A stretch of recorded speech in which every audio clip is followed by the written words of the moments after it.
नमस्कार साथियों, आप सभी का स्वागत है S Kumar Sharma official YouTube channel पे। इस वीडियो में हम बात करने वाले हैं किशोर अवस्था के प्रश्न किस प्रकार से आते हैं और किस प्रकार हमें उनको सही तार्किक रूप से जवाब देना सीखना है। और यदि प्रश्न की लैंग्वेज घुमा दी हुई जाती हैं तो हमें क्या क्या चीज़ें यहाँ से याद करके जानी है। तो आप यहाँ हमारे साथ बनिए। टोटल 27 प्रश्न लिए हैं और 27 प्रश्न देखने के बाद मैं इतना दावा कर सकता हूं कि आप कभी भी किशोर अवस्था का कोई भी प्रश्न गलत नहीं करोगे। तो पहले प्रश्न से शुरुआत करते हैं। यदि प्रश्न मज़ेदार न हो तो आप वीडियो बीच में ही छोड़ देना, इसका दावा मैं आपके लिए कर सकता हूं। आपको वीडियो बहुत ही ज़्यादा पसंद आने वाला है। तो पहले प्रश्न को देखते हैं। पहला प्रश्न हमारा है कि किस अवस्था में बालक में आत्मसम्मान की भावना रहती है। यदि कभी भविष्य में आपसे पूछे कि आत्मसम्मान की भावना या इसके अलावा आत्म सुरक्षा की भावना किस अवस्था में बालक इन दोनों भावनाओं की मांग करता है, तो वह होती है किशोर अवस्था। जिस अवस्था में बालक समाज के लोगों से यह चाहता है कि समाज के लोग उसकी भी जो है सुरक्षा का ख्याल रखें और उसकी इज्जत करें, उसको सम्मान दें, मान सम्मान दें, ताकि वह उस समाज का एक अभिन्न हिस्सा बन सके। तो यह हमारी किशोर अवस्था है। यह जो प्रश्न है बहुत ही डीप लॉजिकल बात को समझाता है। यहाँ सामाजिकता को ग्रहण करने के बारे में बताया जा रहा है कि सामाजिकता केवल तभी ही आ सकती है जब बालक को समाज में मान सम्मान मिले और सुरक्षा मिले। तो बालक में आत्मसम्मान की भावना और आत्म सुरक्षा की भावना किशोर अवस्था में आती हैं। अब बढ़ते हैं अगले प्रश्न की ओर। अगला प्रश्न हमारा है कि नायक पूजा या वीर पूजा काल कौन सा है। किस अवस्था को नायक पूजा या वीर पूजा काल कहते हैं। अब होता क्या है समझते हैं। नायक पूजा का मतलब होता है हीरो वर्शिप। इसका मतलब क्या होता है हीरो, और वर्शिप, वर्शिप का मतलब होता है पूजा करना या उसकी आराधना करना या उसके जैसा करना। अब बालक इस अवस्था में, किस अवस्था में, किशोर अवस्था में किसी एक व्यक्ति को अपना आइडियल, अपना आदर्श मान लेता है और उसके ही जैसा व्यवहार करना जो है शुरू कर देता है। तो यह जो चीज़ होती है जहाँ बालक किसी को इमिटेट करता है या किसी के जैसा बनने का प्रयास करता है, उसके जैसा व्यवहार करने का प्रयास करता है, यह चीज़ नायक पूजा या वीर पूजा कहलाती है और यह किशोर अवस्था में होती हैं। यानी अपने किसी पसंदीदा व्यक्ति के बारे में वह बुरा सुनना भी नहीं चाहता और उसी की तरह व्यवहार करना वह शुरू कर देता है। तो यह किशोर अवस्था की प्रमुख पहचान है। अब अगले प्रश्न की ओर बढ़ते हैं। अगला प्रश्न है कि बताइए कौन ऐसा मनोवैज्ञानिक है जिसने कहा कि किशोर स्वयं के लिए एक समस्या है। किशोर जो होते हैं, जो आपके 12 वर्ष से लेकर 18 या 19 वर्ष की आयु के बीच में ही, यह अपने आप के लिए एक समस्या है। यानी इनकी कोई समस्या न हो तब ये खुद ही के लिए समस्या बना लेते हैं। तो यह जो बात कही वो कही थी हरलोक महोदया ने। किसने कहा है? हरलोक महोदया ने कि किशोर स्वयं के लिए एक समस्या है। इसके अलावा यदि आपसे पूछे कि किस मनोवैज्ञानिक ने किशोर अवस्था को प्रॉब्लम एज कहा है, समस्या की आयु कहा है, तो वह भी आपके हरलोक महोदया हैं। यानी समस्या के बारे में कोई भी आपके प्रश्न आए किशोर अवस्था से संबंधित, तो आपको याद रखना है वो हरलोक महोदय द्वारा कहा गया कथन है। अब बढ़ते हैं अगले प्रश्न की ओर। अगला प्रश्न हमारा है और काफ़ी ध्यान से आपको पढ़ना है क्योंकि आजकल प्रश्न ऐसे ही पूछे जा रहे हैं जहां आपको प्रश्न तो बहुत बड़ा दिया जाता है किंतु उसका उत्तर एक छोटा सा हिंट होता है। तो इसमें पहले प्रश्न को पढ़ते हैं फिर बढ़ते हैं। किशोर अवस्था वह काल है जिसमें बालक मानसिक, भावनात्मक, सामाजिक व शारीरिक रूप से बाल्य अवस्था से वयस्कता की ओर बढ़ते हैं। आपको ये चीज़ याद रखनी है कि आप यहाँ कॉमन वर्ड ढूंढे बाल्य अवस्था से वयस्क अवस्था की ओर। तो जब आपको याद है कि बाल्य अवस्था के बाद कौन सी अवस्था आती है, परिपक्व या वयस्क अवस्था, जिसे अपन किशोर अवस्था कह रहे हैं। तो बाल्य अवस्था से किशोर अवस्था की ओर बढ़ते हैं तो बालकों में मानसिक रूप से परिवर्तन भी होते हैं, भावनात्मक भी होते हैं, सामाजिक और शारीरिक रूप से बदलाव होते हैं। तो ये बात कही है जरशील्ड ने। किसने कही है? जरशील्ड। तो जरशील्ड वह मनोवैज्ञानिक हैं जिन्होंने कहा कि 4 रूप से परिवर्तन होंगे और बालक जो है बाल्य अवस्था से वयस्क अवस्था की ओर अग्रसर होगा और यह बात हमारे किशोर अवस्था पे लागू होती है। अब अगले प्रश्न की ओर बढ़ते हैं। अगला हमारा प्रश्न है कि किशोर अवस्था का आकस्मिक परिवर्तन सिद्धांत किसने दिया है। अब ये क्या है इसको समझते हैं। इसके समझने के लिए हम शुरुआत करते हैं किशोर अवस्था के दो सिद्धांतों की। किशोर अवस्था का एक सिद्धांत होता है आकस्मिक परिवर्तन सिद्धांत और दूसरा होता है क्रमिक परिवर्तन का सिद्धांत, यानी कि परिवर्तन धीरे धीरे होता है। ऐसा कहने वाले तीन व्यक्ति थे। पहले व्यक्ति का नाम है थॉर्नडाइक, दूसरे का नाम है होलिंगवर्थ और तीसरे का नाम है किंग। यानी तीन व्यक्तियों ने क्रमिक विकास का सिद्धांत, आपके क्रमिक विकास सिद्धांत दिया है किशोर अवस्था का। तो किशोर अवस्था में क्रमिक विकास सिद्धांत किसने दिया है? थॉर्नडाइक, होलिंगवर्थ और किंग ने। जबकि हमारा जो प्रश्न है, और प्रश्न क्या कह रहा है, आकस्मिक परिवर्तन सिद्धांत, ये दिया है आपके किसने?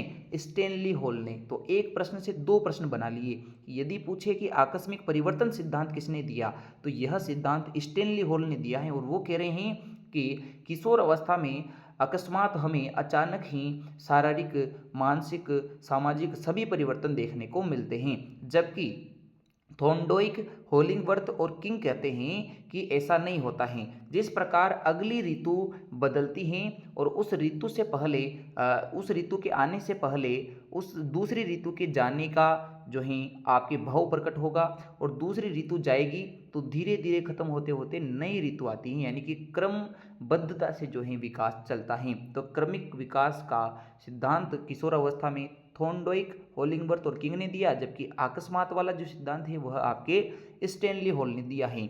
बढ़ते हैं अगले प्रश्न की ओर। अगला प्रश्न है, किशोर अवस्था संघर्ष और तूफान की अवस्था है, यह किसने कहा? यह सबसे ज़्यादा इंपॉर्टेंट प्रश्न है किशोर अवस्था के लिए। यदि आपसे पूछे कि संघर्ष, तूफान, झंझावत, इसकी अवस्था किसने कहा है, तो आपको याद रखना है ये कहा है आपके स्टैनली हॉल ने। अब हम अगले जो प्रश्न पढ़ेंगे उसमें ये जानेंगे कि स्टैनली हॉल जो हैं वो कौन हैं और बार बार स्टैनली हॉल का नाम क्यों आ रहा है। तो हम इनके बारे में अच्छे प्रकार से जानकारी ले लेते हैं। आपसे प्रश्न पूछा गया है कि बताइए स्टैनली हॉल के बारे में कौन सा कथन असत्य है, यानी कि वह बात सत्य नहीं है। तो पहला हम पॉइंट देखते हैं। 1904 में अकस्मात परिवर्तन का सिद्धांत दिया, जो हमने अभी देखा है कि अकस्मात परिवर्तन होता है किशोर अवस्था में। यह बात बिल्कुल सही है। किशोर अवस्था को जीवन का कठिन काल कहा है, यह नहीं कहा है। किशोर अवस्था को जीवन का कठिन काल तो किलपेट्रिक ने कहा है। तीसरा देखते हैं, एडोलसेंस नामक पुस्तक लिखी है। हाँ, एडोलसेंस मतलब क्या होता है? किशोर अवस्था। तो किशोर अवस्था नाम से या एडोलसेंस नाम से पुस्तक किसने लिखी है? स्टैनली हॉल ने लिखी है। क्योंकि अमेरिका में इन्होंने बाल अध्ययन आंदोलन शुरू किया, इसीलिए इनको बाल अध्ययन आंदोलन का जनक भी कहा जाता है। तीन बातें सही हैं, कौन सी बात गलत है? नंबर 2 वाली जो बात है वो गलत है कि किशोर अवस्था का जीवन का कठिन काल है, यह किलपेट्रिक ने कहा था। इस प्रश्न को भी हम आगे कवर कर लेंगे। तो हमने आपको तीनों बातें बता दी हैं कि स्टैनली हॉल कौन है। यदि आपको यहाँ अतिरिक्त बात जाननी है तो ये है कि किशोर मनोविज्ञान के जनक भी किसे कहा जाता है? स्टैनली हॉल को ही कहा जाता है। किस विज्ञान का जनक? किशोर मनोविज्ञान का जनक। तो किशोर मनोविज्ञान का जनक हम किसे कहेंगे? हम कहेंगे हमारे स्टैनली हॉल को। बढ़ते हैं अगले प्रश्न की ओर। अगला प्रश्न है, किलपेट्रिक के अनुसार जीवन जो होता है वह किस प्रकार का होता है? बसंत काल होता है? नहीं। स्वर्ण काल होता है? नहीं। छद्म काल होता है? नहीं। तो हमारे किलपेट्रिक ने क्या कहा था? कठिन काल कहा है। हालांकि बसंत काल और स्वर्ण काल भी किसे ही कहा जाता है? किशोर अवस्था को। तो जीवन में किशोर अवस्था को ही हम बसंत काल और स्वर्ण काल कहते हैं। इस प्रश्न को आगे कवर करेंगे, बट अभी आप यहाँ ध्यान देवे कि किशोर अवस्था ही जीवन का बसंत काल और स्वर्ण काल होती हैं। किंतु हमारा प्रश्न क्या था? हमारा प्रश्न था कि किलपेट्रिक क्या मानते हैं। किलपेट्रिक ने कहा कि यह जीवन का कठिन काल होता है। ऐसा क्यों है? क्योंकि इस कठिन काल में बालक समायोजन नहीं कर पाता है, जल्दी जो है एडजस्टमेंट नहीं कर पाता है। तो समायोजन में कठिनता आती है, वातावरण के साथ ढलने में दिक्कत आती है। ऐसा कौन मानते हैं? किलपेट्रिक मानते हैं। बढ़ते हैं अगले प्रश्न की ओर। अगला प्रश्न है, वह कौन से मनोवैज्ञानिक हैं जो ये मानते हैं कि किशोरों की सबसे बड़ी बाधा प्रौढ़ होते हैं, जो उनसे बड़े हैं वो उनको सलाह देते हैं, वो उनको अच्छी नहीं लगती हैं। तो किशोर की सबसे बड़ी बाधा होती है प्रौढ़। ऐसा कौन कह रहे हैं? ऐसा कहने वाले हैं हमारे कोलसनिक। तो कोलसनिक ये मानते हैं कि किशोर अपने मार्ग में सबसे बड़ी जो शत्रु या बाधा मानते हैं वो होते हैं उनके लिए प्रौढ़, क्योंकि वह उनको नहीं समझते हैं, वो उनके लिए कुछ भी अच्छा नहीं करना चाहते हैं। ऐसा कहा था हमारे कोलसनिक ने। इसके बाद अगले प्रश्न की ओर बढ़ते हैं। अगला प्रश्न है, वह कौन से मनोवैज्ञानिक हैं जो ये कह रहे हैं कि अपराध की नाजुक अवस्था होती है किशोर अवस्था, यानी कि यहाँ व्यक्ति अपराध कर बैठता है भूलवश, क्योंकि वह इस समय तूफान संघर्ष की अवस्था में जी रहा है, इस समय उसमें हार्मोन्स जो है रिलेटेड परिवर्तन हो रहे हैं। तो ऐसा हमारे कहा है वेलेंटाइन ने। तो वेलेंटाइन ये कह रहे हैं कि अपराध करने की नाजुक अवस्था होती है हमारी किशोर अवस्था। यदि ये इस अवस्था में व्यक्ति सकुशल निकल जाता है तो उसके सफल होने के चांस ज़्यादा बन जाते हैं। फिर अगले प्रश्न की ओर बढ़ते हैं। अगला हमारा प्रश्न है, 11-12 साल का जो बालक होता है उसकी नसों में ज्वार उठता है। क्या उठता है? नसों में ज्वार उठता है, और यदि उसे सही दिशा मिले तो वह सफलता की ओर बढ़ेगा, अन्यथा विनाश की स्थिति उभरती है। ये बात पूछे तो यह किस अवस्था के लिए कही गई है? तो ये कही गई है आपके किशोर अवस्था के लिए। और कहा किसने है? तो ये कहा है हेडो कमेटी ने। तो हेडो कमेटी जो हैं उसने किशोर अवस्था की विशेषता बताते हुए या उसके बारे में कथन करते हुए ये कहा है कि जब बालक 11-12 साल का हो जाता है उस समय उसके नसों में ज्वार उठता है, और यदि उस समय उसको सही दिशा दे देंगे तो वह सफल हो जाएगा, अन्यथा वह विनाश की ओर अग्रसर हो जाता है। तो छोटे छोटे प्रश्न हैं, किंतु जिस प्रकार मैं आपको समझा रहा हूँ आप उसी प्रकार अपनी कॉपी में नोट कीजिए। सबसे पहले हमें ये पता होना चाहिए कि कौन कौन सी महत्वपूर्ण परिभाषाएं किसी आपकी अवस्था से रिलेटेड हैं, फिर उसकी विशेषताएं देखते हैं, फिर उसमें कौन कौन से सिद्धांत है वो देखते हैं, और कोई अन्य प्रश्न है तो वो भी देख लीजिए। इस प्रकार एक अवस्था को पढ़ा जा सकता है। अब बढ़ते हैं अगले प्रश्न की ओर। अगला प्रश्न हमारा है कि कौन ऐसा मनोवैज्ञानिक है, व्यक्ति हैं जो ये कह रहा है कि व्यक्ति का नया जीवन तब शुरू होता है जब वह किशोर अवस्था से गुजरता है। तो यह बात कही है हमारे स्टैनली हॉल ने, और उसी पुस्तक में कही है जो उन्होंने लिखी थी। उनकी पुस्तक का नाम क्या है? उनकी पुस्तक का नाम था एडोलसेंस, यानी कि किशोर अवस्था। तो नया जीवन शुरू होता है जब वह किशोर अवस्था से गुजरता है। तो यह बात हमारे कही है स्टैनली हॉल ने। मैं 4 ऑप्शन इसलिए नहीं पढ़ता हूँ क्योंकि हमें टाइम वेस्ट नहीं करना है, हमें आपके लिए केवल प्रश्न को किस प्रकार से दिया जा सकता है वो देखना था। आगे बढ़ते हैं अगले प्रश्न की ओर।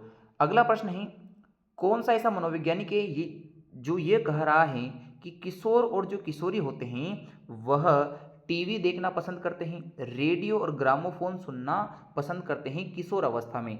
तो यह कहने वाले का नाम है जीन पियाजे। किसने कहा है? जीन पियाजे। तो जीन पियाजे के अनुसार किशोर और किशोरी टीवी देखना भी पसंद करते हैं, रेडियो और ग्रामोफोन सुनना भी उनको पसंद होता है। तो यह आपने समझ लिया है।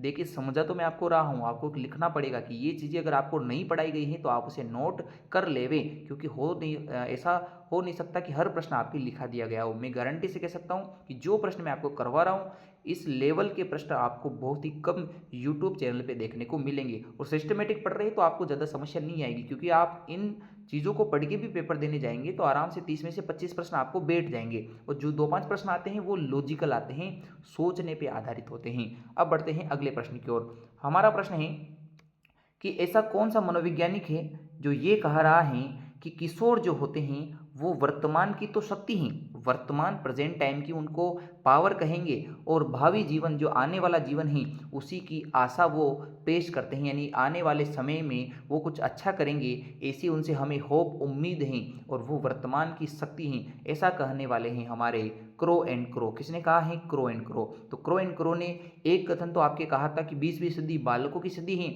और क्रो एंड क्रो का ही दूसरा आपके कथन आ गया स्टेटमेंट की वर्तमान की शक्ति है किशोर और भावी जीवन की आशा है। तो ये हमने सीख लिया है।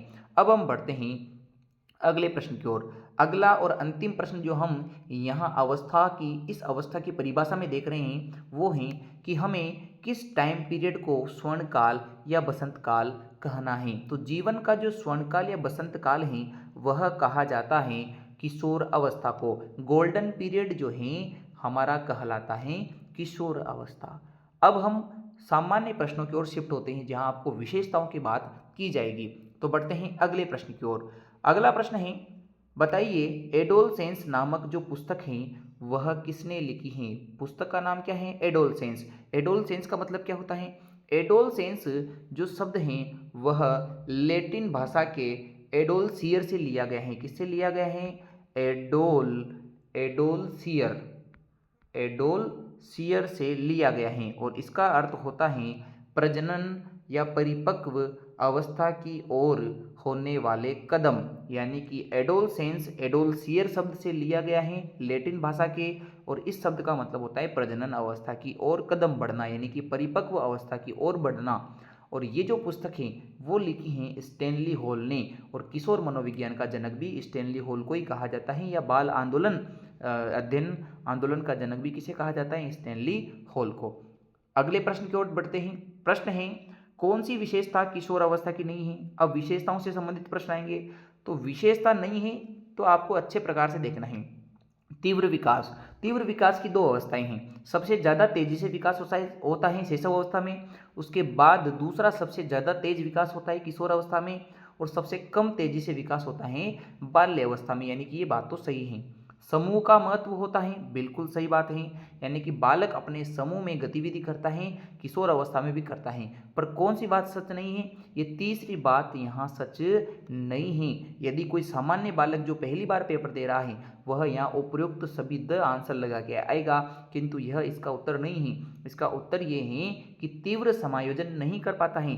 तभी तो आपने किलपेट्रिक की परिभाषा देखी थी, और किलपेट्रिक क्या कह रहे थे? किलपेट्रिक कह रहे थे कि जीवन का कठिन काल है, ये जीवन का कौन सा काल है? कठिन, यानी कि बालक यहाँ समायोजन नहीं कर पाता है, और यही आपसे कह रहा है कि यहाँ तीव्र समायोजन होता है, जबकि ऐसा हो ही नहीं सकता कि बालक तीव्र समायोजन कर ले। तो तीव्र समायोजन नहीं होता है, यह इस अवस्था की विशेषता नहीं है। बढ़ते हैं अगले प्रश्न की ओर। अगला प्रश्न हमारा है कि सामाजिक स्वीकृति की अवस्था किसे कहा जाता है? यानी समाज के नियम आदर्श जो है मानना या उसके स्वीकार करने की अवस्था किसे कहा जाता है? तो ये होगा हमारा किशोर अवस्था। किशोर अवस्था में पूर्ण सामाजिकता आ जाती है, पूर्ण नैतिकता आ जाती है, पूर्ण मानसिकता आ जाती है, पूर्ण शारीरिकता आ जाती हैं। यानी विकास के सभी जो परिपक्वता के पहलू हैं वह किशोर अवस्था में जाके आते हैं।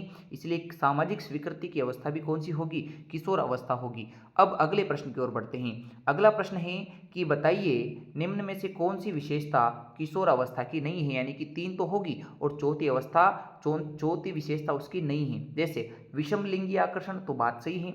ऑपोजिट जो है अट्रैक्शन देखने को मिलता है, लड़का लड़की की तरफ और लड़की लड़के की तरफ जो है अट्रैक्ट होती है। किस अवस्था में? किशोर अवस्था में। बात सही है। अगला है वीर पूजा। आपको मैं समझा चुका हूं कि नायक या किसी भी एक व्यक्ति को आदर्श मान के उसके जैसा व्यवहार किया जाता है, बिल्कुल सही बात है।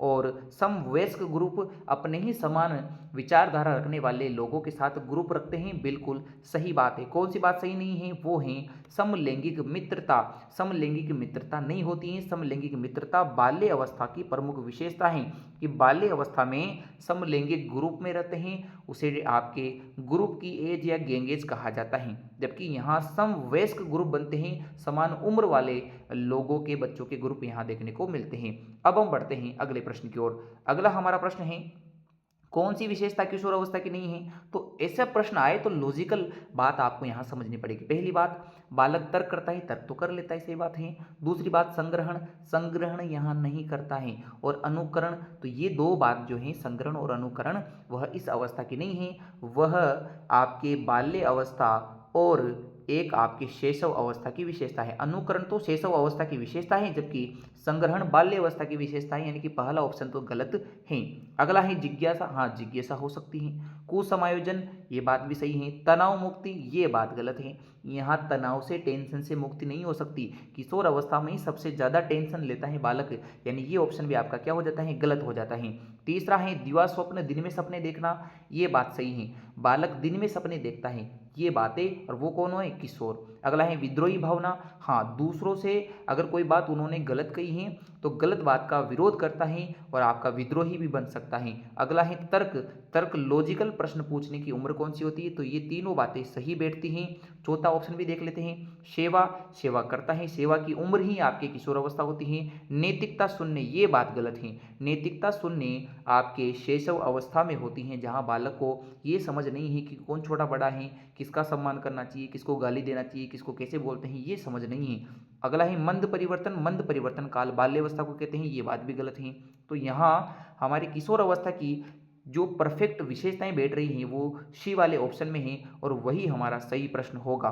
तो हमने इस प्रश्न को लॉजिकल रूप से समझा है। बढ़ते हैं अगले प्रश्न की ओर। अगला प्रश्न है, कौन सी विशेषता जो है वह किशोर अवस्था से मेच खाएगी, यानी कि घनिष्ठता। घनिष्ठ और व्यक्तिगत मित्र यानी कि पर्सनल रूप से जो रिलेशन होते हैं वह किस अवस्था में बनते हैं, तो वो बनते हैं किशोर अवस्था में। याद रखें कि मित्रता तो हमारे बाल्यावस्था में भी है, समलैंगिक मित्रता, किंतु पर्सनल और घनिष्ठ जो मित्रता होती है वो केवल किशोर अवस्था में ही देखने को मिलती है। और शैशव अवस्था तो बालकों की ही, तो उस अवस्था में तो घनिष्ठ मित्रता हुई नहीं होती ही नहीं है। तो ये हम यहाँ तक का समझ चुके हैं। अगले प्रश्न की ओर बढ़ते हैं। अगला हमारा प्रश्न है, कौन सी विशेषता किशोर अवस्था की नहीं है, तो यहाँ भी हमें पढ़ना पड़ेगा। तीव्र विकास, हाँ विकास तेजी से होता है, सही बात है। समूह का महत्व, समूह का महत्व भी है। तीव्र समायोजन, ये नहीं होता, ये प्रश्न वापस रिपीट हुआ है, तो तीव्र समायोजन नहीं है, ये इस प्रश्न का सही उत्तर होगा। फिर अगला प्रश्न देखते हैं। अगला हमारा प्रश्न है, किशोर अवस्था में व्यवहार और मनोवृत्ति पर सबसे ज़्यादा प्रभाव किस चीज़ का पड़ता है। वह कौन ऐसा है जिसका बालक पे ज़्यादा असर पड़ेगा कि बालक कैसा व्यवहार कर रहा है और बालक का एटीट्यूड, मनोवृत्ति किस प्रकार की है। वो हमारे कौन है, शिक्षक हैं क्या।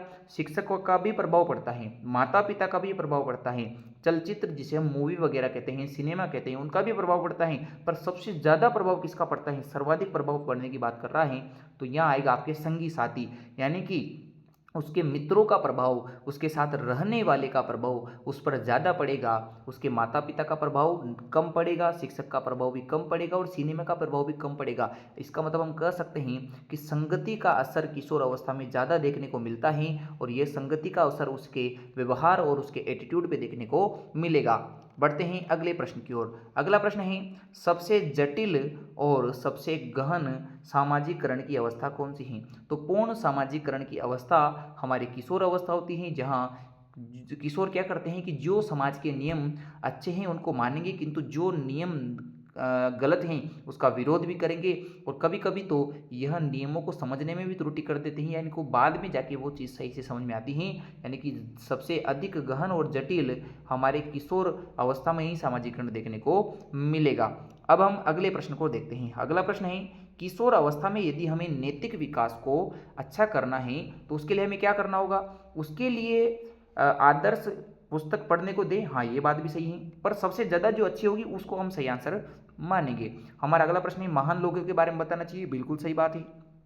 तीसरा है, स्वयं आदर्श प्रस्तुत करें, यानी उसको आइडल जो है उसके आइडल आप बन जाइए, आप जो करेंगे फिर वो आपको देख के करेगा और उसके मित्र बन जाइए। चारों बातें सही हैं, पर सबसे अच्छी जो बात कही हैं वो आपके ऑप्शन नंबर इस सी वाले में दी गई हैं कि आप स्वयं उसके आइडल बन जाइए। यदि आप उसके आदर्श बन गए तो वह वही करेगा जो आप करते हैं, यानी कि यह सबसे अच्छा बिंदु है कि स्वयं आदर्श बने उसके, ताकि वो आपके जैसा ही बने और अच्छी नैतिकता ग्रहण करे। अगला प्रश्न देखते हैं। अगला प्रश्न है, किशोर अवस्था में किस प्रकार की शिक्षा दी जानी चाहिए। हमें किशोर अवस्था के लिए शिक्षा व्यवस्था क्या रखनी चाहिए। यौन शिक्षा यानी लैंगिक शिक्षा दी जानी चाहिए कि कौन सा लड़की और लड़की क्या हैं, इनमें किस प्रकार की जो है हमें ऊर्जा देखने को मिलती है, यानी कि लैंगिकता के बारे में बताएं, उनको परामर्श दें, उनके बारे में निर्देशन करें, कि उनको डायरेक्शन दें कि सही दिशा मिल जाए। अगर कोई चीज़ गलत है तो उसके बारे में उनको सही राय देंगे। व्यावसायिक शिक्षा देंगे, क्योंकि यही प्रश्न हमारे आपके रीट 2021-22 में पूछा गया था कि बालक व्यावसायिक रूप से या व्यवसाय को लेकर चिंता किस अवस्था में करता है, तो वह किशोर अवस्था होती है, यानी कि व्यावसायिक शिक्षा इसी अवस्था में दी जानी चाहिए। नेतृत्व कौशल, लीडरशिप के लिए उसे इस अवस्था में ही तैयार करवाना पड़ता है। और व्यक्तिगत विभिन्नता भी हमें पढ़ानी पड़ेगी कि सभी व्यक्ति एक समान नहीं है, यानी कि एक नियम जो किसी व्यक्ति पे लागू होता है वो किसी दूसरे व्यक्ति पे लागू नहीं हो सकता, ऐसा कोई ज़रूरी नहीं है। तो ये सभी बातें सही हैं और ये किशोर अवस्था में दी जाने वाली शिक्षा से संबंधित हैं। अगले प्रश्न को देखते हैं। अगला और अंतिम प्रश्न है कि जो बालक होता है उसमें पूर्व किशोर अवस्था कब तक चलती है। तो हम पूर्व और आपके उत्तर किशोर अवस्था दोनों को देख लेते हैं। सबसे पहले तो समझते हैं कि किशोर अवस्था कहाँ से कहाँ तक चलती है। तो किशोर अवस्था 12 से 18 या 19 वर्ष तक चलती हैं। ये हम पूर्व में भी पढ़ चुके हैं। किंतु यदि पूछ रहे आपसे कि पूर्व किशोर अवस्था कब से कब चलती हैं, तो यह 12 से 14 वर्ष तक चलती हैं, जिसे हम वय संधि काल भी कह रहे हैं। हरलोक ने कहा था कि बालकों में वय संधि काल होता है 12 से 14 वर्ष, और वही हमारी पूर्व किशोर अवस्था होती है। उत्तर किशोर अवस्था 14 से 17 साल, या फिर आप इसे कहो 14 वर्ष के बाद से लेके 18 या 19 वर्ष तक। तो हमें जितने भी प्रश्न करने थे वो हम देख चुके हैं। अब बाकी जो किशोर अवस्था में हड्डियों और मस्तिष्क से संबंधित प्रश्न थे वो तो हम पिछली अवस्थाओं में ही पढ़ चुके हैं कि किशोर अवस्था में कितनी हड्डियां होती हैं, कितनी मांसपेशी भार होता है और कितने हृदय की धड़कन होती है। ये सब हम पहले ही पढ़ चुके हैं अन्य अवस्थाओं में, इसलिए मैंने उन प्रश्नों को यहाँ नहीं लिया है। तो आज के वीडियो को आपने देखा अच्छे प्रकार से, तो आपको जो समझ में आया है उस हिसाब से आप कमेंट कीजिए कि क्या मैं जो आपको बता रहा हूँ वो अच्छे प्रकार से समझ में आ रहा है या नहीं आ रहा है। इसी प्रकार हम कंटिन्यू रखें या नहीं रखें।